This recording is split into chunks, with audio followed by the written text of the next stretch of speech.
Good day mga kaplanadong buhay. Minsan kung dumarating tayo sa punto ng pagod ng umiyak, matatawa na lang tayo sa buhay sa tuwing parang feeling natin wala nang nagbabago. Like, just fail to live up to the expectations you once had. I mean, when you're a kid, the future feels so full of promise. You're going to take on the world, be someone with a real big name, and make a difference. Hanggang isang araw nagising ka na lang and realize you've spent a decade or more working a job you hate, for a boss who doesn't care about you, and for money you may or may not really need. You've been climbing a ladder to nowhere in a constant state of discontent. It's easy to feel an overriding sense that there must be something more. Familiar ba? If so, then I hope our topic for today will prove useful. It's all about how to stop running the rat race and start living a life. A goal that holds a special place in my heart.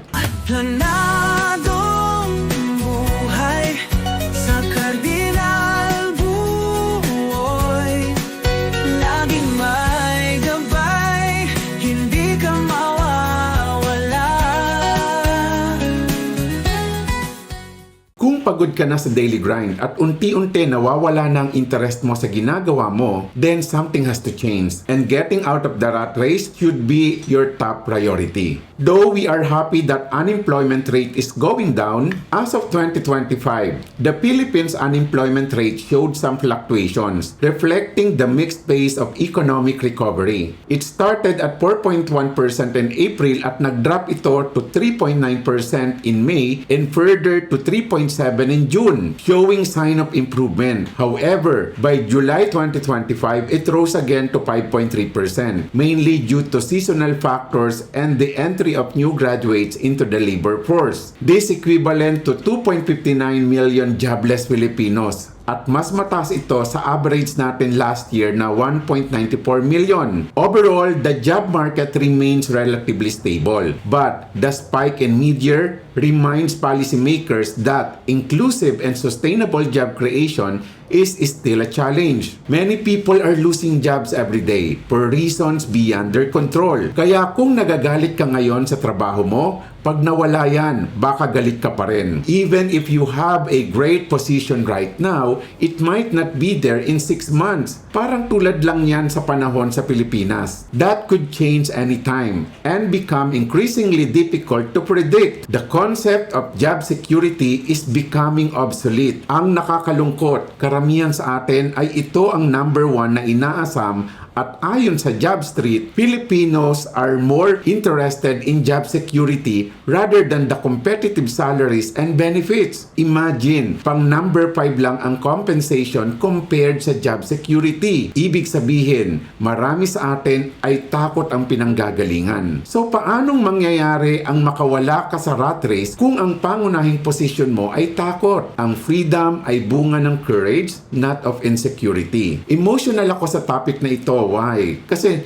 nung umiiyak ako noon sa hirap sa trabaho, yan ang tanong ko sa sarili ko. Paano ba ako makakawala sa trabahong ito na hindi ko katatakutan ng perang kinikita ko? I had been a seafarer for 17 years until one day I came to realize that my job would not serve me for eternity. At nakita ko yan sa mga kasama kong mga marino at mga OFWs na mayaman kapag may alis na tipo bang shopping dito, shopping doon, travel dito, travel doon hanggang nang magsipag-retire, mga nagmukhang kawawa. May isang seaman na nung actively working pa, nung siya pa ang main breadwinner ng family na nasa kanya pa ang kapangyarihan na magdesisyon dahil kumikita siya ng malaki, ay okay pa ang lahat para sa kanya. Until nung mag-retire siya, pakiramdam niya wala na siyang silbi. Hindi na siya ang nasusunod, hindi na siya ang nagpo-provide, kundi siya na ang nanghihingi. Nung di niya na kayang maawa sa sarili, kinitil niya ang sarili niyang buhay. Pero ang seaman na ito, ang simpleng pangarap niya ay makatigil sa pagbabarko. So, anong nangyari? Kaya hindi lang ito tungkol sa pagtigil sa pagtatrabaho. Yes, it's getting out of the rat race, pero the next question is how to live a life that you deserve. Ang kadalasang problema ng mga working class ay hindi nila naiisip na at any moment they could lose their earning capacity or the job itself. Or alam natin ito, pero binabaliwala lang dahil feeling natin wala naman talaga tayong magagawa. Ito na talaga ito. We have long been living comfortably a rat race phase of a life. We enter the workforce full of dreams and aspirations and start making money. Marami sa atin na nagdadasal ng gusto, nagnubina sa Baklaran, lumuhod sa Quiapo, matanggap lang sa kumpanyang pinapangarap niya. Sabi ko pa noon, makasakay lang ako ng barko kahit walang sahod, okay na. At nung dininig ang panalangin ko, ilang buwan lang akong masaya. Pero nung nalaman ko kung gaano kalalaki ang sahod ng mga kasama ko, sunod na dasal, sana ma-promote lang ako kahit isa lang, okay na. Hanggang taon-taon, nagdarasal ng promotion at increase ng sweldo. Pero teka, di ba sabi ko kahit walang sweldo okay na? Wala ganyan talaga tayo. Hindi lang yan. Nung sumasahod na, one day we wake up lured mindlessly by the desire to have a nice car, travel the world,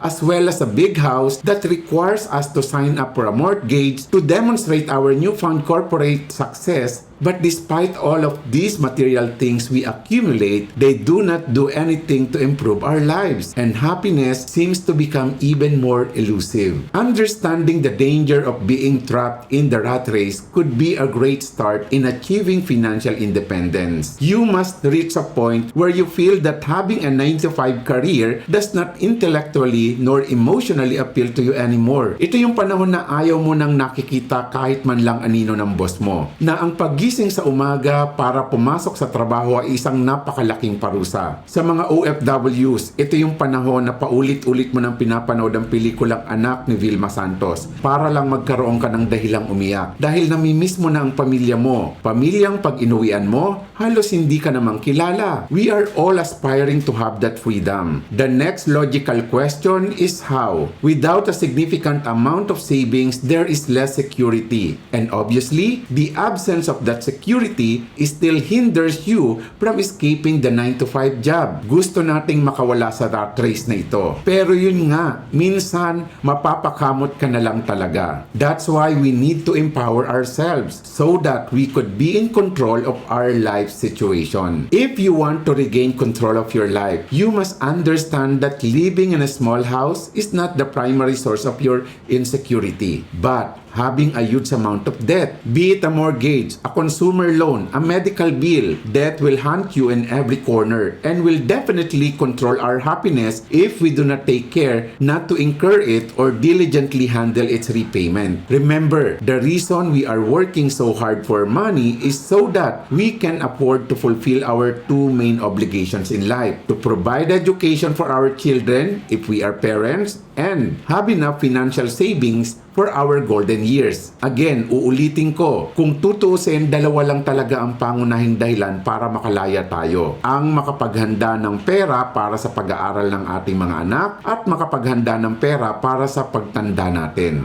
Being able to cover and settle these obligations will be key to self-fulfillment. At pag nagawa mo yan, the rest will be bonus. Having a house, car, the latest gadgets, or even traveling abroad are just a bonus in life. Ang problema sa karamihan sa atin, inuuna palagi ang mga bonuses, nakakalimutan ng obligasyon. Well, yan sana ang obligasyon. Kaya lang, sadyang mapanukso ang mga nakikita natin sa paligid natin. Kasama mo may sasakyan na, classmate mo nag-post may hawak na pagkalaki-laking susi ng bahay. Kalaban mo noon sa pageant sa school, nagta-travel na naman. Mga pinsan mo nag-staycation kasama mga tropa. Ikaw, mag-i-invest? Boring, di ba? Hindi naman masama yan as long as alam mo kung ano ang dapat at ano ang hangganan. Well, ano nga ba? Paano mo malalaman na okay pa ang level ng utang mo? Well, at least dapat hindi ka lalampas sa 36% ng gross monthly income mo ay mapupunta sa bayarin. Paano mo naman malalaman na kaya mo nang kumuha ng mortgage? Basta hindi lalampas sa 28%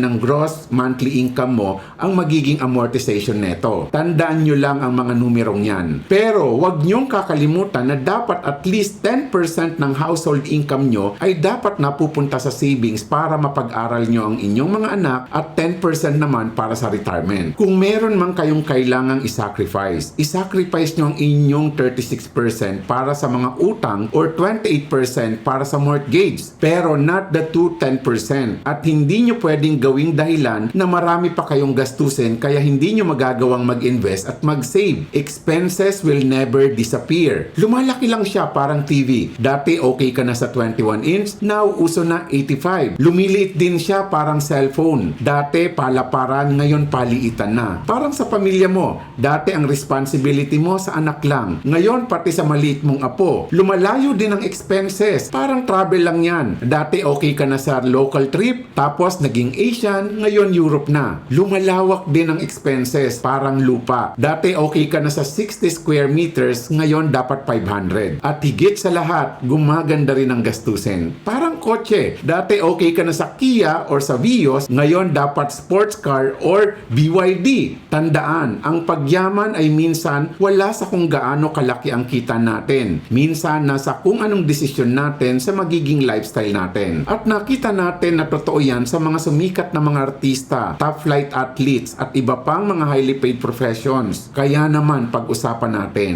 paano nga ba makawala sa rat race na ito? I will give you 3 options. There are 3 main things you can do if you want to exit the rat race fast. First, through passive income. If you cannot develop a passive income, at least find a career or build a business that has potential to sustain your living expenses. In my case, it's not a passive income that I sought but a change of career. From being a seafarer, now I'm a full-time financial planner and I have a team of financial planners and financial advisors through Cardinal Boy Financials. 2010 when I started my career as a financial advisor habang nagbabarko pa ako. Then 2014, I founded Cardinal Boy Financials. And since I love what I am doing now, it seems I'm not working at all. Oh, by the way, baka gusto mong sumama sa mission na ginagawa ko ha? Naghahanap po ako ng mga taong pwede ko pa pong makasama na pwede ko matrain para maging financial planner tulad ko. Second, it's not enough to have savings and investment. You also need to protect your wealth from long-term losses and risk. That includes inflation, sudden economic downturn, loss or collapse of a business, illness, disability, or sometimes even premature death. And lastly, you need to monitor where your money goes. Unfortunately, our money disappears not because of our big ticket expenses, but due to small financial leakages. Identify the leaks and quickly flag them up. Isa-isahin natin tong tatlong ito. The first step in escaping the rat race is to figure out your actual monthly expenses. How much does your lifestyle cost? This is not a lecture about frugality or even not to discourage you from drinking your favorite latte, but at least spending with intention has to be part of your rat race escape mat. Getting out of the rat race is so simple, but not necessarily easy. And there's a science behind it. Let's call it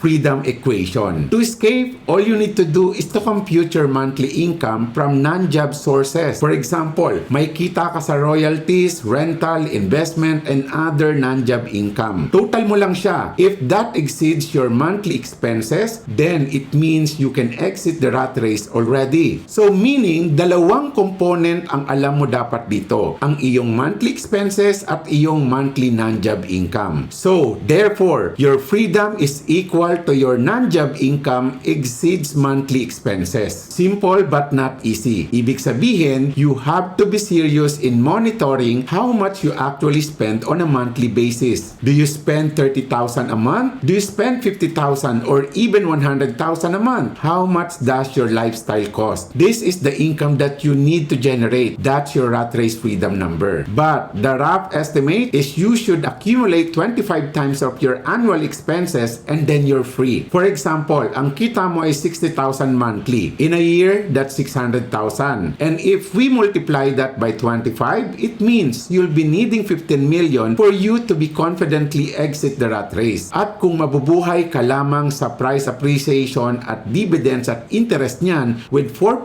withdrawal rate, probably kaya mo nang mabuhay nang hindi nagtatrabaho. Na kung magtatrabaho ka man, option na lang. Remember, retirement isn't about age, but rather a number. And on this case, your freedom number is 15 million. So, paano ba ito nagagawa ng isang tao? Sabi ko kanina, simple lang, pero hindi nangangahulugang madali. And I will give you 3 options. And I will discuss both the advantages and disadvantages. Number one is save your way out with traditional investment. It is the most commonly prescribed path to escape the rat race. Investing in stocks, bonds, mutual funds, UITF, ETF, etc. Ang advantage nito ay ang traditional investment is very accessible. You can invest right from your phone with apps, or if you need guidance, please message me. I love to help you. Pangalawa, paper assets investments are also highly liquid, meaning you can buy and sell them quickly. And over the long run, they're historically perform very well. Like benchmarking 7 to 9%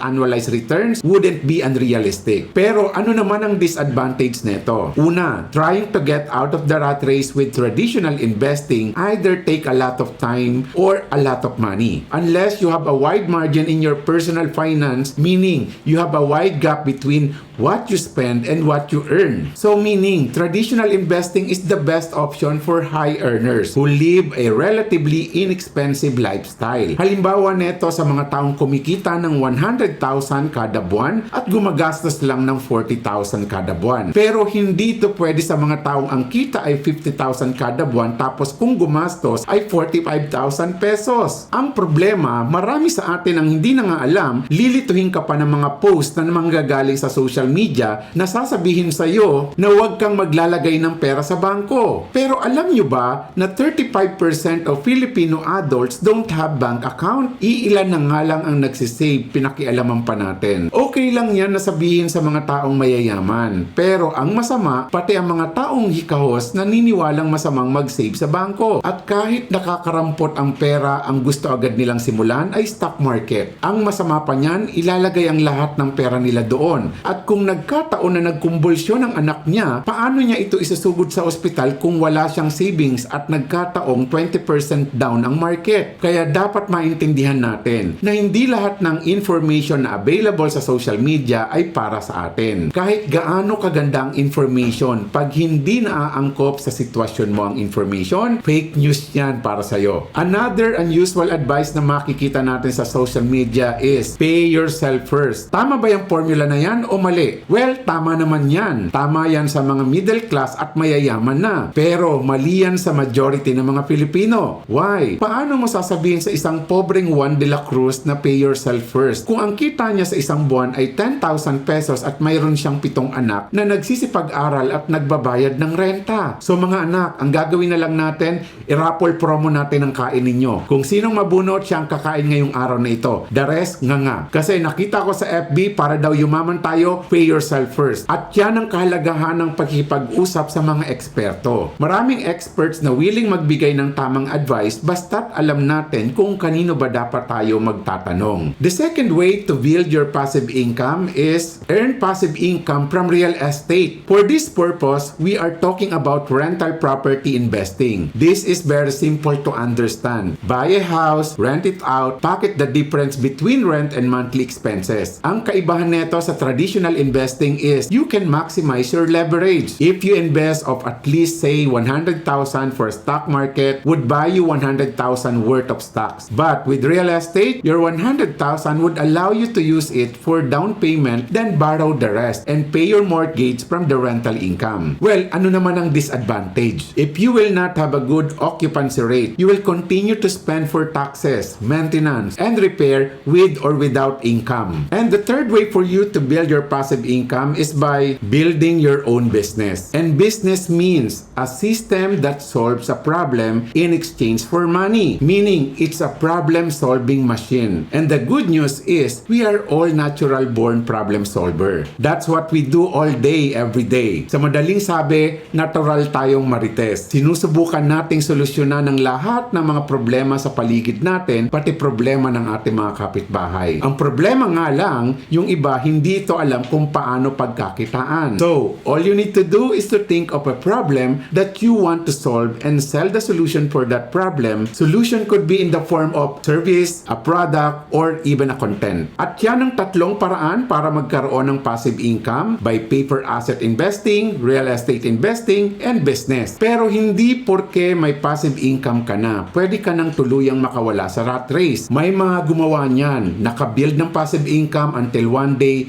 may dumating dumating na matinding dagok sa buhay. Ayun, balik ulit sa kung paano sila nagsimula. Kaya naman, ang second step in getting out of the rat race ay protect your wealth. Tandaan natin, 4 ang layunin ng financial management. Making money, growing your money, protecting your money, and distributing your money. For many people, the thought of protecting their wealth is a luxury. Wealth protection is a term used in the financial industry to describe wealth management strategies and tools that help individuals, families, and businesses protect their assets such as cash. Wealth protection includes many different types of insurance and other strategies such as asset preservation or avoidance of taxes. At ang pinakapangunahing paraan para maproteksyonan ng inyong wealth is life insurance. Kasama dito ang iba pang uri ng insurance: accident insurance, business insurance, property insurance, and yes, including health insurance. Having a proper medical coverage plan gives you several benefits. Sa step 1 natin kanina, which is building passive income, ito ay directly connected with step number 2 or wealth protection. Kasi hindi ka magkakaroon ng strong passive income if you will not be able to protect your wealth. And one important insurance we should have is yung uso ngayon, the critical illness coverage and the medical insurance. Gone are the days na ang usapan lang sa insurance ay pag namatay ka. Ngayon, mas nakakatakot na pag-usapan ang pag inatake ka at naging gulay ka. And most of the time, people die not because of critical illness, but because they can't afford the medications and the cost for them to get well. Kaya tama ang motivation ng taong nakadevelop ng critical illness insurance na si Dr. Barnard. Nang sabi niya, you need critical illness insurance not because you're going to die, but because you're going to survive. I created critical illness insurance because with medical advances, I was able to heal my patients physically, but the financial stress was killing them and working against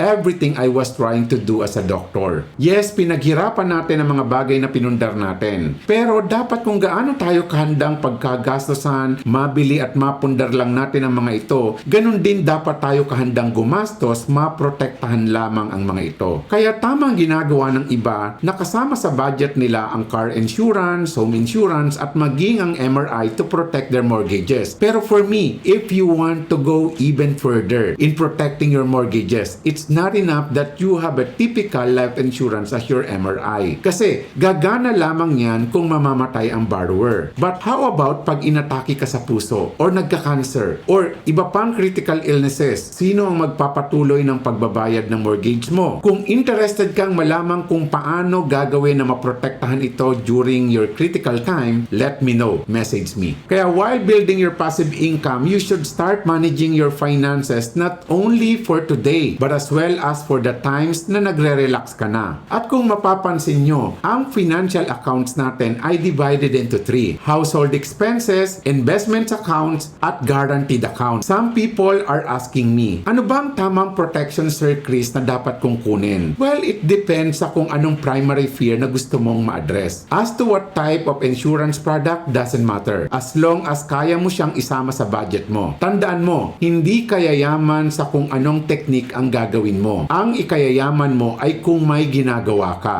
Sabi nga sa Pareto Principle, no, 80% of the time, we are always looking for the new technique that we hope will work for us, while we are only exerting 20% of our effort to adjust our behaviors. Palaging technique ang iniisip natin. Kaya naman, makikita mo sa mga social media platforms kung paano nagbabangayan ang mga magagaling na nagsasabing, huwag kang kukuha ng insurance, invest ka lang, sayang ang charges. Habang ang iba ang sinasabi, no, get insurance pero buy term, invest the difference. Ang sabi naman ng iba, maganda ang whole life insurance. Hindi, dapat term. Hindi, mas okay ang BUL, at least hybrid. Nagtatalo-talo sila kung sino ang mas magaling. Ang hindi nila nare-realize na only 1.89% ang ating insurance penetration. Kakarampot na nga lang ang may insurance. Ginulo mo pa ang utak nila at sasabihin mo na mali ang binili nila. Ang problema ay hindi hindi kung anong insurance ang kinuha nila. Ang problema ay, pag may nangyari dyan at walang insurance, yun ang problema. It doesn't matter what kind of insurance, but at least get insured. Naniniwala ako na maraming financial advisors na ginagawa ng tama ang kanilang trabaho, na ibinibigay nila ang tama para sa kanilang mga kliyente, na minsan kahit na maliit ang kitain nila, okay lang, basta't panalo ang client. Pero ang nakakainis, may mga taong matapos bigyan ng mahusay na advice, pag tinanong mo kung may question ba or gustong liwanagin, sasabihin wala. Tapos pag talikod mo, biglang magpo-post sa FB forum at doon sila magtatanong kung tama ba yung advice sa kanya. Kung wala kang tiwala sa taong nakiharap sa'yo, na pinag-aksihan ka ng panahon, paano ka nagkaroon ng tiwala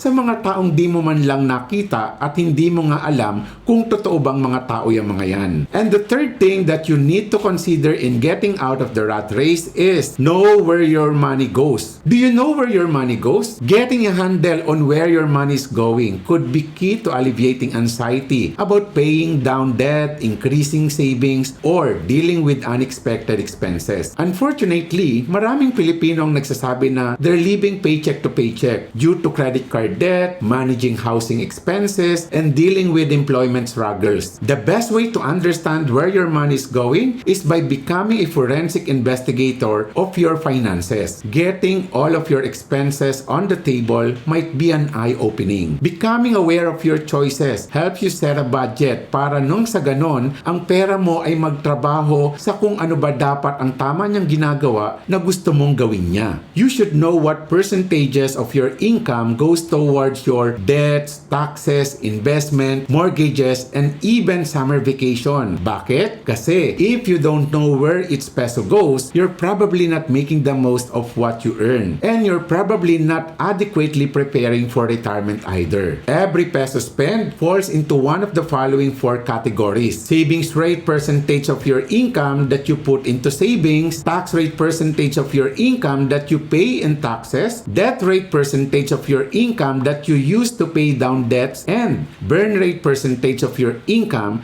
that you spend on living expenses. Putting the optimal amount towards each category helps you grow wealth consistently and ultimately determines your retirement or getting out of the rat race. Plus, because the formula is based on percentages, that applies no matter how much you make, it scales up as your income grows. So yan ang tatlong bagay na you need to consider if you really want to get out of the rat race and live the life you deserve. Pero siya nga pala, ano ba ang ibig sabihin ng rat race? Sabi ni Mr. Google, a way of life which people are caught up in a fiercely competitive struggle for wealth or power. So meaning is the endless pursuit of happiness. Lahat tayo gustong lumigaya at maging masaya sa buhay. But achieving a state of happiness takes time and effort. Pero ayon sa research, ang mga taong naghahabol neto ay kadalasan ang pakiramdam daw nila is they don't have enough time in the day. And this paradoxically makes them feel unhappy. Importanteng maintindihan natin ito if we really want to get out of the rat race. Paano nga ba tayo sasaya? Paano tayo magiging masaya? Marami sa atin ang iniisip, magiging masaya ako pag nagkaroon ako ng satisfaction. O di nga, well, tama naman yun siguro. Pero ang problema dito, the problem with satisfaction is the notion of this is it and I'm happy. Pero nung nandyan na, masaya ka sa umpisa, then after a while, wala na. Sample niyan, halimbawa, nakipila ka sa bagong iPhone 17, nung hawak mo siya nung una, ang saya-saya mo, talagang halos ayaw mo siyang ipagalaw sa iba, pinoproteksyonan mo pa. Then after a while, wala ka nang pakialam kung binabalibag ito ng kapatid mo. In fact, chasing satisfaction is the game of life. Yan ang rat race na kanina pa nating pinag-uusapan. Nung wala kang kotse, gusto mo magkakotse. Nung nagkaroon ka, hindi ka na masaya sa Vios, dapat BYD. Nung may BYD na, dapat sports car na. Because the formula for the rat race is more plus better plus different. At ito ang dahilan kung bakit palagi kang pagod. At nakakapagod siya kasi the focus is on what's not there. Yes, you need to have and do the 3 things that I discussed kanina. And please, consider these 3 things and apply with all your might. But also not forget that for you to really get out of the rat race, you also need to stop chasing satisfaction. So anong dapat, Sir Chris? Instead, embrace gratification. Because gratification means this is it and I'm happy. And that's the only way for you to end the game of life. If you stop chasing satisfaction, your focus is on what's there, which leads to acceptance and gratitude. And I hope you're grateful from what you are learning from me right now. If yes, baka gusto mong patuloy na matuto sa akin, you may read also my books, Life Begins, Financial Planning for the Fast-Changing World, and Seed Money. Available siya sa lahat ng mga national bookstores and fully booked. Also, you may order it from the comfort of your home through Lazada. And also pala,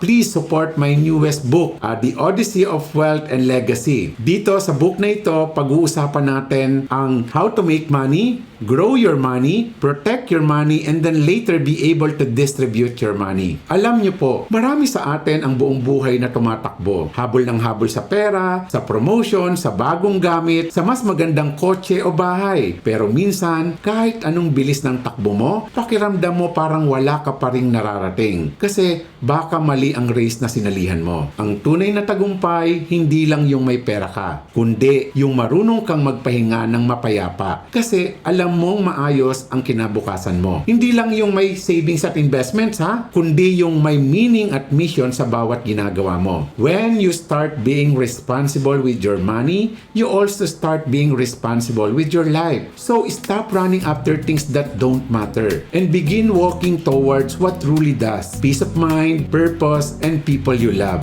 So today, I invite you to stop chasing and start choosing. Choose direction over speed, choose purpose over pressure, and choose contentment over comparison. Because life's greatest wealth is not in what you earn, but in how fulfilled you feel while you're living it. Let's end the rat race and begin the right race. The one that leads to freedom, peace, and a truly planadong buhay. Tandaan, maunlad ang pamumuhay sa planadong buhay.